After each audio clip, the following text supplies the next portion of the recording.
738100270. Utume kwa 811.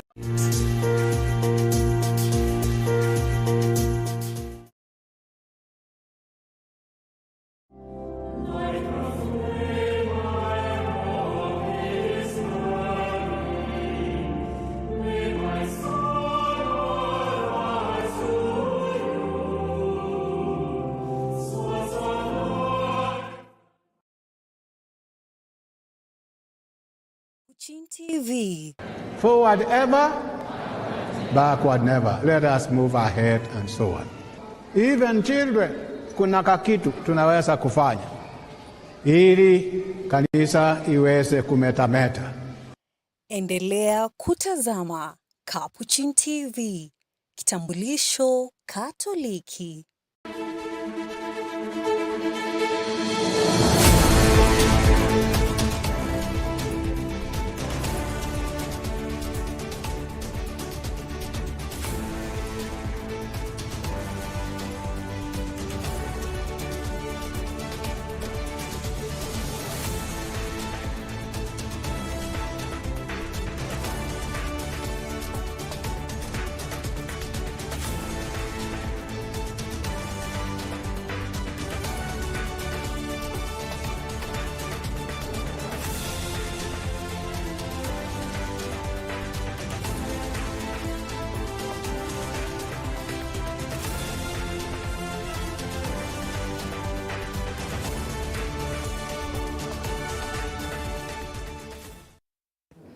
Hello and welcome to today's edition of Catholic Focus. My name is Deborah Mwanya and joining me for sign language interpretation is Jane Mbaya. Welcome. Fishers from Lake Jipe and Lake Chala in Taita Taveta County have benefited from a special marine safety training organized by Stella Maris, Apostolate to the Sea, the Catholic Church's Global Maritime Ministry under the Archdiocese of Mombasa. Stella Maris, which serves seafarers and fishers around the world, works to uphold their safety, welfare and dignity, offering both practical training and pastoral care to those who depend on the waters for their livelihood. The program brought together the local fishing communities for sessions on safe navigation, environmental care, and faith-based resilience at sea. Gabriel Mwakoma reports. The training held in Taveta constituency for fishers from Lake Jipe and Lake Chala aimed to raise awareness among local fishers about safety at sea and equip them with essential knowledge on how to protect themselves and rescue others in case of emergencies. According to the director of Stella Maris, Miss Margaret Masibo, the program seeks to empower fishers with practical safety skills, including the proper use of life-saving equipment such as life jackets and rescue rings to reduce drowning incidents and other marine accidents. Na Stella Maris ni kitengo cha kanisa Katoliki kinachohudumia mabaharia na wavuvi na familia zao. Na ni mabaharia na wavuvi ni muhimu sana kwetu. Tunaelewa mabaharia wanatumia muda mrefu sana wakiwa baharini, wakiwa kutoka port moja mpaka ingine, na ni muhimu tuwatembelee, tuwashauri na waendelee kuishi vizuri na tuwaunganishe na familia zao. Wavuvi pia wanafanya kazi muhimu sana. Zote tunategemea samaki kwa kutupatia protein, lakini si watu wengi wanafikiria hao ni kina nani na kazi hiyo yao hatari, hivyo wanafanyaje. Kwetu ni muhimu na ndio tunawafundisha mambo ya kuwa safe, kukaa very safe. Mvuvi akitoka nyumbani mpaka aende baharini, arudi nyumbani akiwa na kile amevua na akiwa na raha na jamii yake. During the event, Stella Maris also donated safety gear and first aid kits to the fishers to enhance preparedness and ensure safer fishing operations. Nimeshukuru sana kwa hii elimu, manake kwa muda wa miaka mingi sana tumekuwa hatujajua umuhimu wa life jacket. Vijana wa baba wamekuwa wakifariki sana hapa ndani ya maji.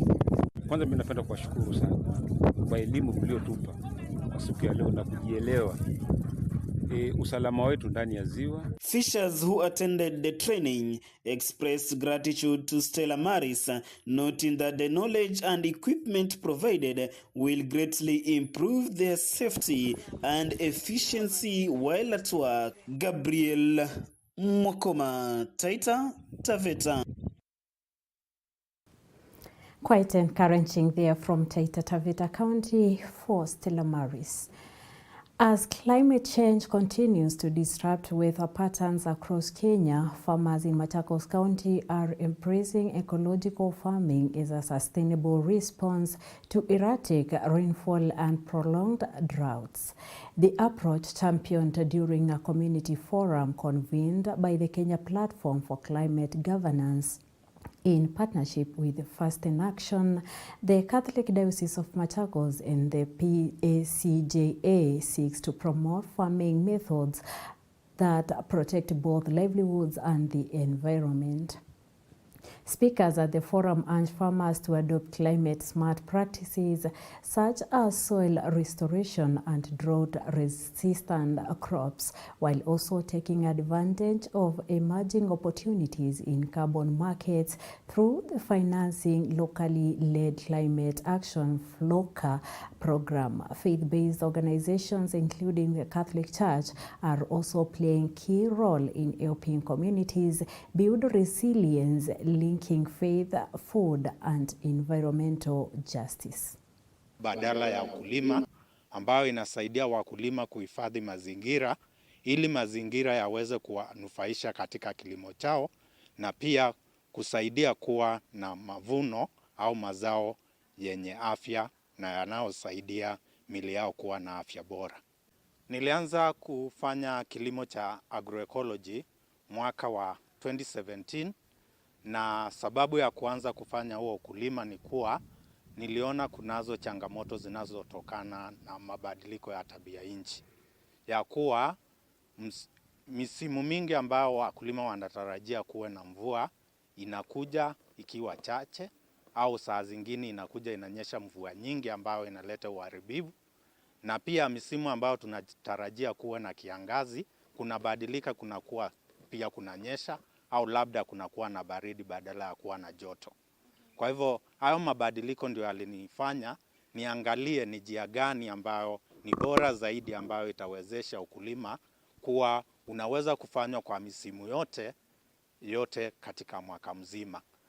Kilimo ekolojia kwanza inajali afya na inajali mazingira, kuhakikisha kuwa tunapolima hatudhuru mazingira yetu, na pia tukihifadhi mazingira inasaidia pia kiafya yetu kama wakulima kuwa hatupati madhara kutokana na kutumia aswa bidhaa ambazo zinaharibu nchi au zinaharibu mazingira na zenye zinaweza kutudhuru tunapofanya ukulima. To build a resilience for communities that are heavily impacted by climate change. On agroforestry remember we are in 2 ASAL counties. There is a difference between growing trees and planting trees. So we first use available resources and knowledge on identifying the right tree for the right place and establishing community nurseries in the communities where communities can multiply, can grow trees for restoring their planet and restoring their farms and benefiting from the very many benefits of agroforestry. So we see agroecology in practice where community work together, reduce the burden on women, because we all know that 70% of our farm work is done by women. So they come together, do mutual aid, work in each other's farm, compost, take care of the soil, market things together, and have banks that they can have access to finance. In terms of accessing these finances, it is going to be very challenging for the county government to be able to avail finances to each group that will require, funding for their climate change action. But if they can be able to do this through the ward planning committee, it will be easier for the government to be able to reach out and meet them. And so we call upon the government to be able, just as it has been doing, to continue information sharing and informing the communities, the farmers, groups, the leaders of what FLOCA is and what FLOCA can do for them. Coming to empower the farmers with skills, knowledge and capacities that can enable them to continue producing food in a manner that is safe for the environment, safe for the people, and also good for prosperity in terms of making money. Also, this particular workshop is feeding onto the national policy processes, because from in a week's time, the world will be meeting at COP30 in Belém, and agroecology has not yet been accepted as a climate pathway within the global space. So we have an opportunity to be able to bring in the voices of the farmers from here in Machakos County, why they have found value in agroecology, and be able to provide a policy perspective on it at the national level. Moving forward, the Gusii Innovation Week 2025 is underway in Kisii County, bringing together innovators, researchers, investors, and policymakers to explore creative solutions for food security and sustainable economic growth. The week-long event, themed Resilient Agri-Food Systems for Nutritional Security and Economic Sustainability, seeks to empower young innovators to turn their ideas into viable agribusiness ventures. Susan Bulemi reports from Kisii County. At Kisii University grounds, young innovators, researchers, and entrepreneurs are showcasing technologies and ideas aimed at transforming Kenya's agriculture and food systems. The week-long event, now in its second edition, has drawn participants from across the country with a focus on building resilient agri-food systems capable of ensuring both nutritional security and economic sustainability. Trying to do within the State Department is to ensure that we can be able to take the energy that our youth have in the right direction. And one way is to build capacity and capability and be able to mentor the youth by looking at the ideas, looking at the prototypes that they have been able to develop and assist them towards the commercialization. The Principal Secretary for Science, Research, Innovation and Technology, Dr. Shaukat Abdul Razak, reiterated the government's commitment to creating an enabling environment for innovation and reducing food import dependency through homegrown solutions. Capitalize on that.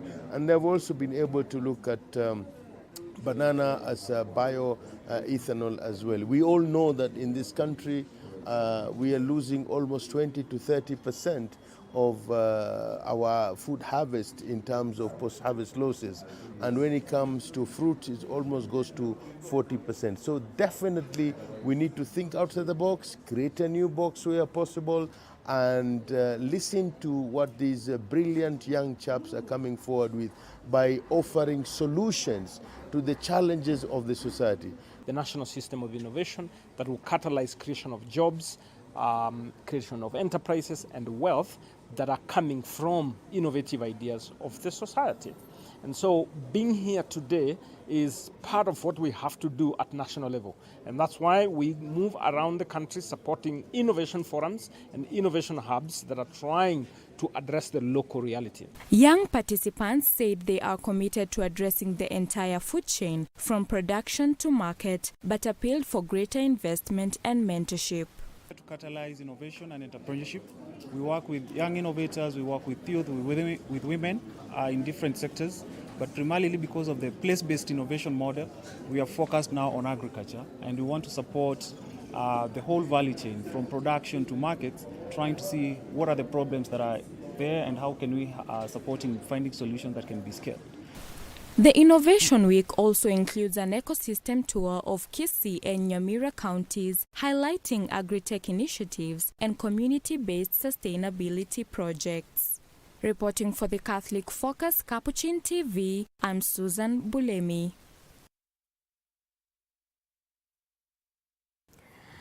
And now on other news, all 1,050 affordable housing units under construction in Ruiru, Kiambu County have already been sold out 2 months before completion. A parliamentary team inspecting the project has lauded the progress, saying it reflects the growing demand for decent and affordable homes across the country. Our reporter Robert Mwangi has the details.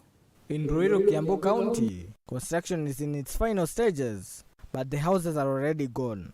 All 1,050 affordable units have been purchased 2 months before completion, signaling the strong appetite among Kenyans for home ownership. The 1.8 billion project sits on a 6-acre parcel formerly owned by the Public Works Department. It includes 1, 2, and 3 bedroom units designed to offer modern and low-cost living spaces.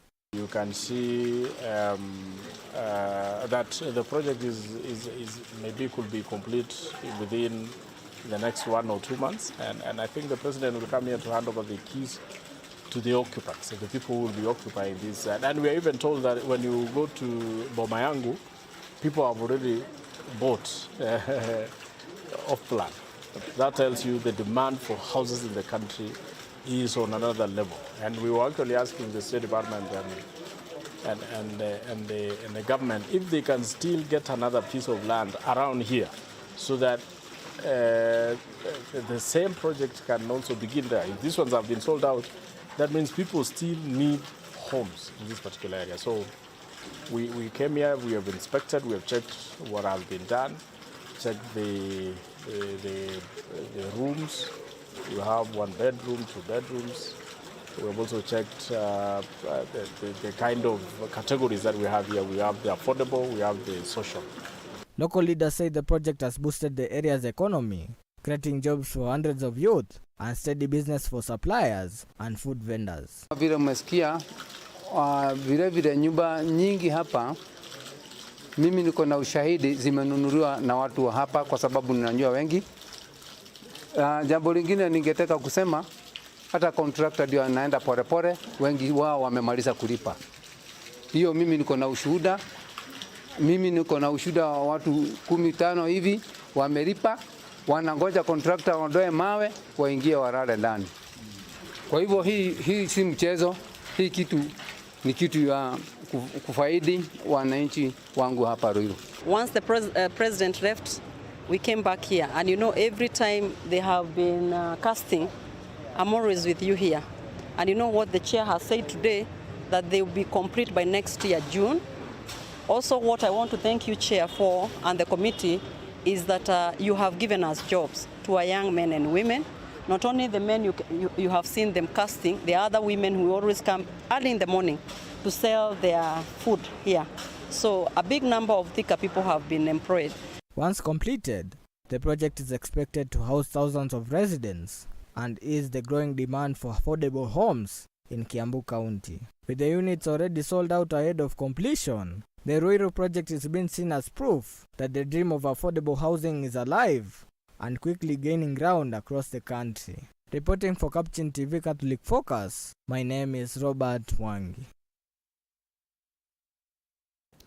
And that there brings us to the end of our Catholic Focus edition today. We thank you for choosing Capuchin TV and for always being with us. We thank our production team for enabling this bulletin. My name is Deborah Mwanya, and our sign language interpreter has been Jane Mbaya. Until next time, God bless you and keep you safe.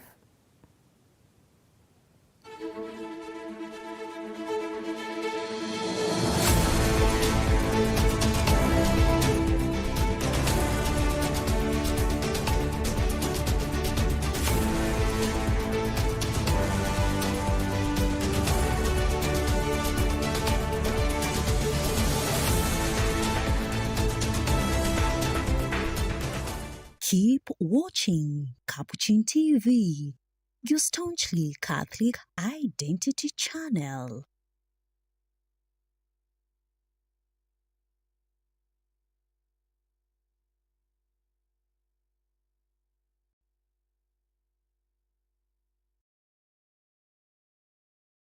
You are watching Capuchin TV. For any complaints, comments, or compliments on our programming, you can either write to us on info@capuchintv.co.ke or you can call us directly on 0717 424 866. Your complaint shall be addressed within 7 days. Remember to keep a copy of your communication with us. Keep watching Capuchin TV, your Catholic identity. Prayer for all candidates. O God, our loving Father, we acknowledge your lordship over everything as we bring to you all the candidates sitting for their final exams throughout our country.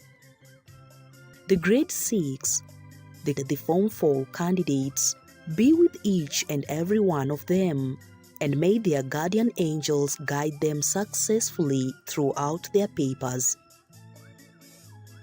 As they take this exam, we thank you that their value is not based on their performances, but on your great love for them and the care of their parents, guardians, and teachers. Come into their hearts so that they can walk through this time together with you. Help them not only in this taste, but in the many tastes of life that are sure to come their way. As they sit for the examination, bring back to their minds everything they have studied and be gracious with what they have overlooked. Help them to remain focused and calm, confident in the facts and in their ability, and firm in the knowledge that no matter what happens, you are always there with them. Your love surpasses all fear. We give you the